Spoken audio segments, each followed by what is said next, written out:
I did, well, I don't know about always. But from a long time, I've always written stories. Before I tried to write a novel, I tried to write a computer game. Way back, way back, probably in the 5th or 6th grade. That was a long time ago in terms of computers. I used a computer language that you've never even heard of, that doesn't even exist anymore. Yeah. Yeah, it's, then you might know about BASIC, you know? And so I wrote like 25 pages of computer game, like raw text computer game, because that's how long ago it was. Yeah, I had it all planned out.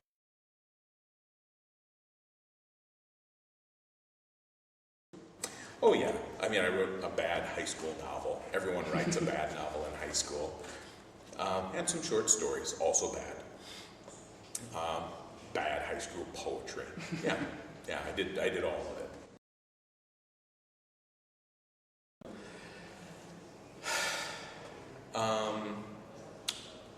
The technical term for it in English is juvenilia. It's what you write when you're very young. I've thought of doing it maybe just to help other authors, like new authors, feel better about their work, because when they come in and they say, oh, I really love your book. I wish I could write like that. I'm like, I didn't start writing like that. You know, I wrote crap. I wrote like really awful crap for years. I don't know if I'd ever publish that original novel. I might do it for charity. I run my charity. Maybe one day I'll take that high school novel and I'll publish it, and we'll sell copies for the charity for the people that would like to buy into that.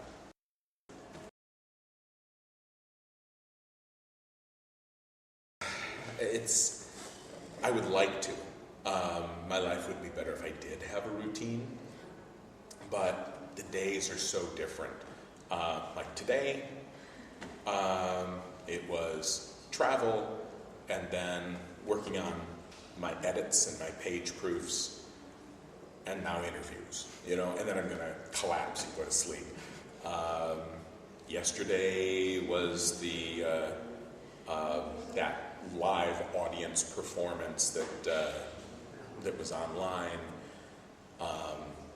and travel. You know, I traveled there. At Comic-Con, I did panels and whatever. Some days I do 12 hours of email. Some days I need to work with the charity, and I have 5 hours of meetings. When the deadline is coming up, I might write for 16 hours because I need to get it all fit in. So no schedule. I would like to have more of a schedule, but things are a little too chaotic right now.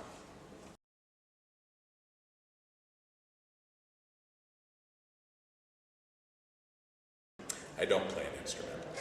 I'd like to play an instrument, but I've never learned.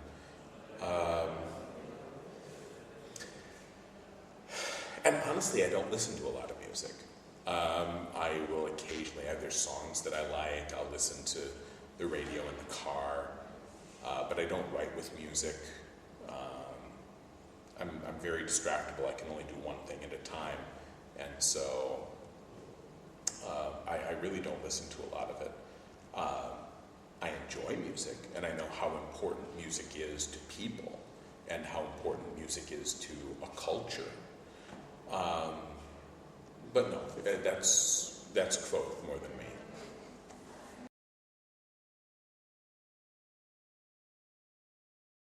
Oh yeah. I have, but that doesn't mean that I haven't stolen some of it too. Yeah, a lot of it is based on the basic Hermetic principles, the way that people thought that the world really worked a couple hundred years ago. A lot of the Renaissance ideas of science were sympathetic magic, effectively.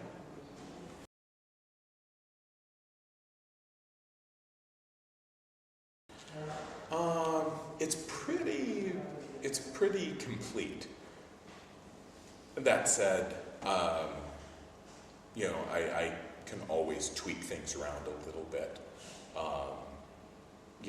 Fine-tune things if they need to be made more specific for the story.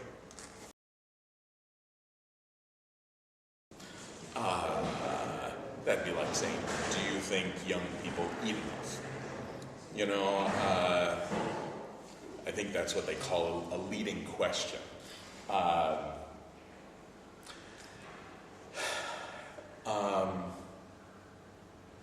Some people love to read, and they do. Some people don't like to read, and they don't, and that's good too. Nobody should have to read. What I think is sad is some people think they don't like to read, but they've never been given a chance to read.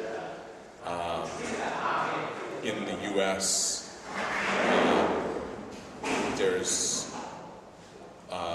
a big divide in poverty, where a middle-class family has like 13 books in the house for every child, whereas in very low-income houses, it's something like one book for every 300 children in a neighborhood, which is horrifying to me. How can you learn to read, or how can you learn to love books or learn to love stories if you aren't exposed to it? There's a charity that I do some work with called First Book, and a lot of times they work to get books into kids' houses because a lot of these children have never owned a book.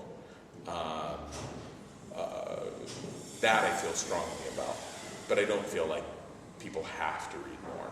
No more than I feel like they have to watch more television or have to do more hiking. That said, people should probably watch Buffy the Vampire Slayer. That's kind of important.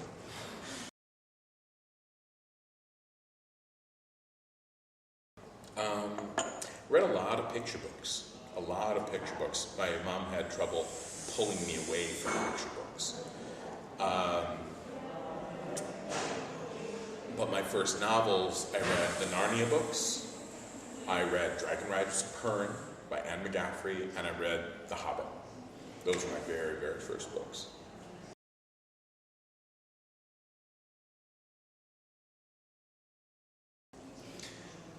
They were interesting. I read their books and I really enjoyed them. I still enjoy Tolkien. I still enjoy, Narnia. Though it's been a while since I've gone back and read those. I haven't read Dragon Riders in decades. There's a lot of other books that I really enjoy now. I try to read new things. I don't just reread the same books again and again.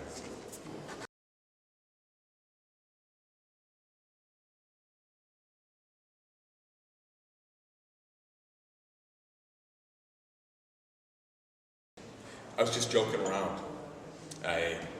He said something. He was Mr. Rothfuss.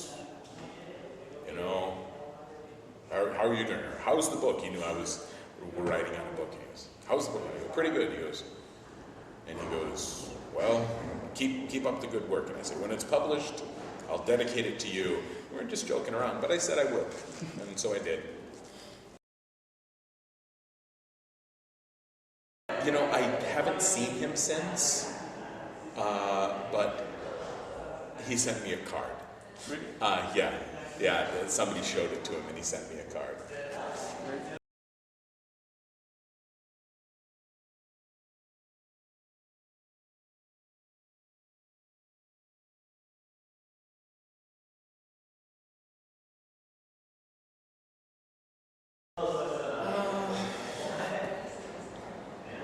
If I really planned to. I had an idea that it would be fun to write about Ari. And I've had a few other ideas of stories I can write in the world. But now that I've done it, I really did enjoy it. And it's something kind of shorter that I can do and then get it out there and share it with people. So that's nice. I'll probably do more of it in the future. Right.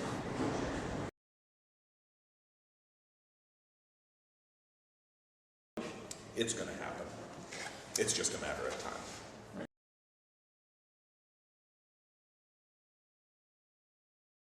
Oh, that's the cafe. Cafe.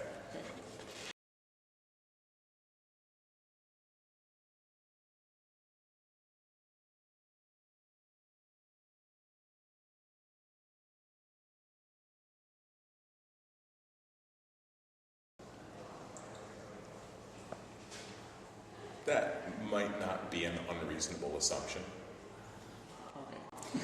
Okay.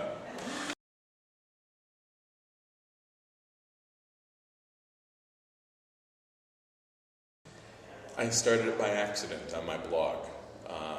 I did a big photo contest way back in 2008. And I said, if you take a picture of yourself with my book, and I'll give out prizes, and we'll have some fun. I'll pick out the best ones. And I thought maybe I'd get a dozen pictures, and I'd post them up on the blog, and it'd be fun, and I'd give out some signed books. But I got hundreds and hundreds of pictures, just, you know, people doing crazy stuff, and they were on rooftops, and dressing up, and I thought, wow, and after that, I'm like, wow, people are really reading my blog. They're really paying attention. And then I thought maybe I could take this enthusiasm, their excitement, and point it in an interesting direction, like a useful direction. And so I said, I'm going to donate some money to charity. And if you donate, I will match your donations for a month.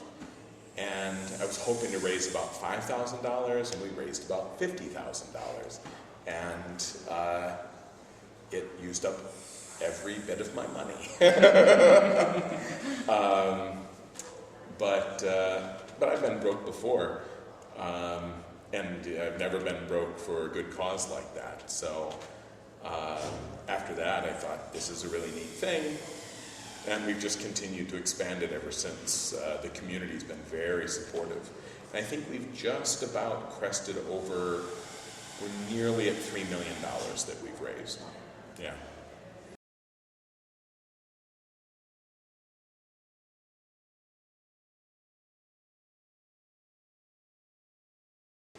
Not with that one, not with that fundraiser. We do a longer one at the end of the year every year.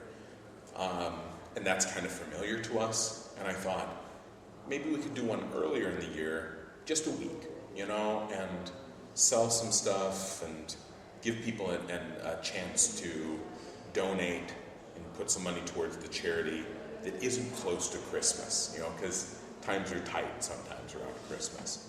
So we tried it out. I was thinking maybe $50,000, and then it really took off. I actually lost a bet with Maria, the woman who runs the charity for me now. It was that last day, and she said, "We're going to hit 200,000." I said, "Don't get your hopes up. You know, this is our first year. You know, I don't think we're going to get that high." And she said, "When we hit 200,000, you're going to buy me a milkshake."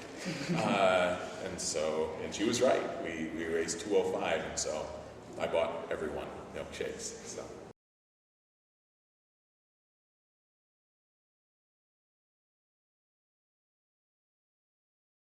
Oh, it's marvelous. I couldn't be happier. It's one of the things that makes me proudest of people as a whole, but geeks particularly. I do really firmly believe that people are good. You know, people are good. They want to do good things. They want to make the world a better place. It's just that sometimes we feel very helpless. We don't know how to do that. And so I'm just providing an opportunity for people to do good things. And it's the people themselves that are taking me up on it. It makes me very proud of my fellow geeks.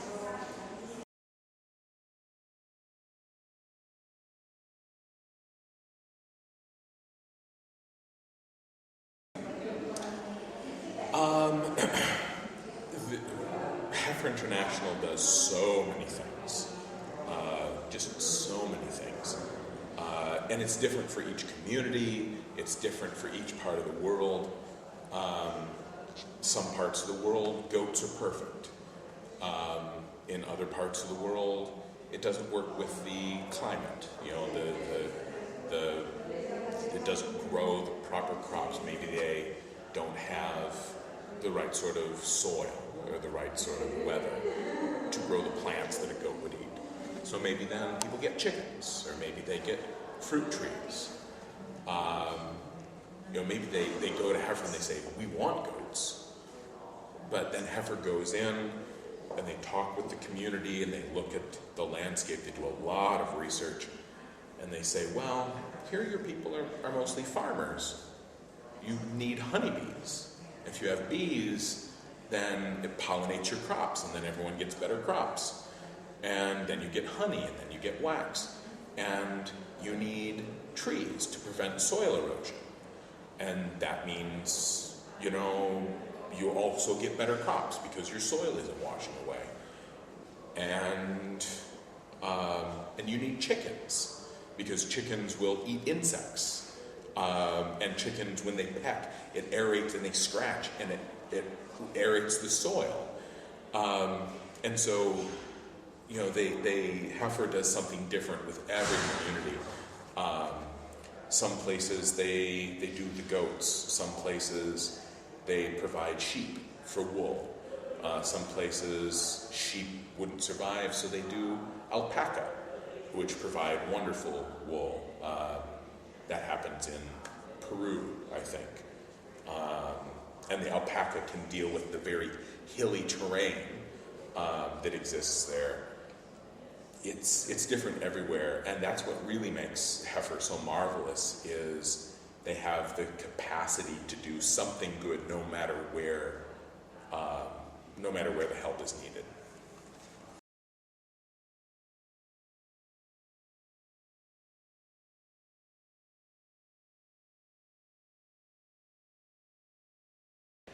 Probably both.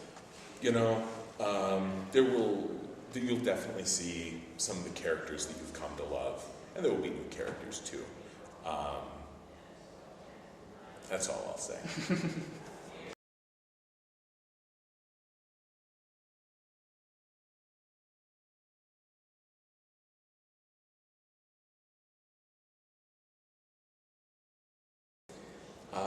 It happens in the course of the story that has already been published. If you read the Ari novella and then you look at the two books, if you're careful, you can see exactly where it fits.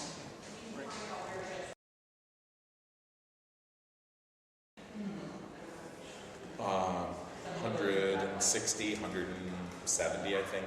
It's a shorter book.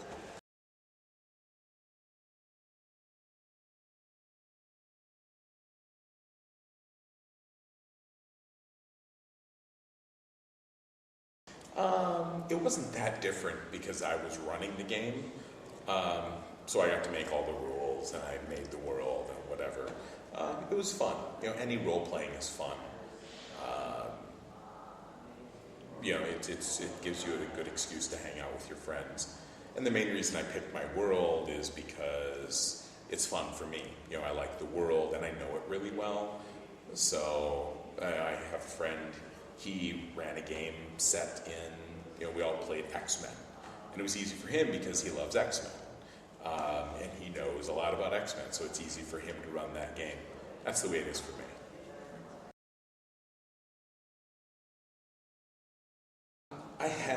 It would take a lot of work for me to put it together. And there would be a lot of secrets in there, so I have to wait until book 3 is done.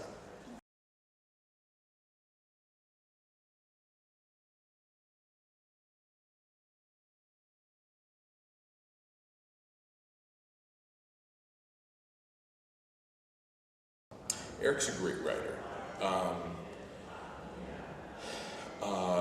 Satisfied with the process. At this point, it's kind of out of my hands. They have the rights, they're pursuing it, they're trying to find a studio that wants to buy it. You know, I'm a realist. You know, it would be nice if it happened, but it's probably not going to. That's how I always felt about Name of the Wind. I wrote it, but I didn't expect it to be published, because anybody who knows anything about publishing, especially in science fiction and fantasy, knows that most books, well, most people that want to write a book never even start it. And most people that start a novel never finish it. And most people that finish a novel never sell it. And so you look at that and you're like, I shouldn't plan on selling my novel. It would just be silly. That's like if, and of all the people that sell a novel, you know, very few of them make a living at it.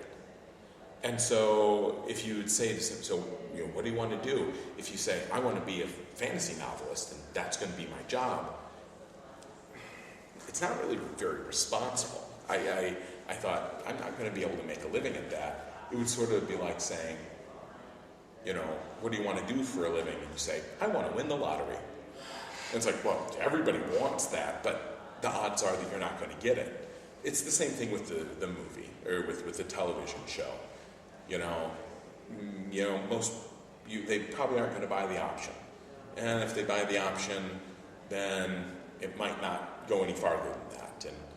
And then they might not find a writer you like, and then they might not do a pilot you like, and then they might not sell it to a studio. And even if they sell it to a studio, they might make a pilot, and then the show doesn't get made. There's so many places it can fall down. We've jumped about 2 or 3 really good hurdles, but there's probably like 25 more before anything would show up on TV. So it would be nice if it happened, but I'm not holding my breath.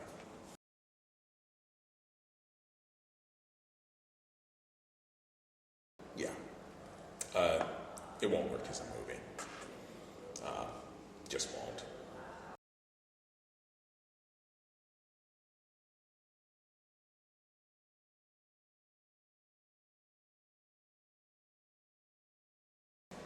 Yeah, that's going to be a hard part of the show. Like, having the music from the world, that would be nice. I would trust somebody who makes good music to make the music for the world.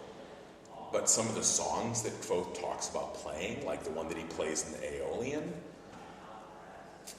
that I would worry about, because there's a lot of tricks that I can use in writing. You know, right now, you get to imagine that song as being the best song you can imagine. But even if I brought in, and I've had really impressive musicians say, give me the lyrics, I want to do this song. And I'm like, no, because even if you make an amazing song, it's not going to be your song. You know, and if you read the book, your song is different from his song. Everybody experiences it in a different way. Everybody makes it the way that they like best. And as soon as I make one song, even if it's great, I take that away from everyone else. You have to listen to this song. So yeah, I'm nervous about that. If I had my say when they made that episode, they'd show him up on stage and he'd start to play, and it would cut away to the frame where he's at the end, and he would just talk about it. And then it might go back and show him on stage and show him playing, but you wouldn't hear any of it. And that way you'd maintain the mystery of this song, and everyone would go, oh, if only we could hear that, that would be such an amazing song. And I would much rather have somebody want something and not be able to have it than to get it and be disappointed. Maybe that makes me a sadist.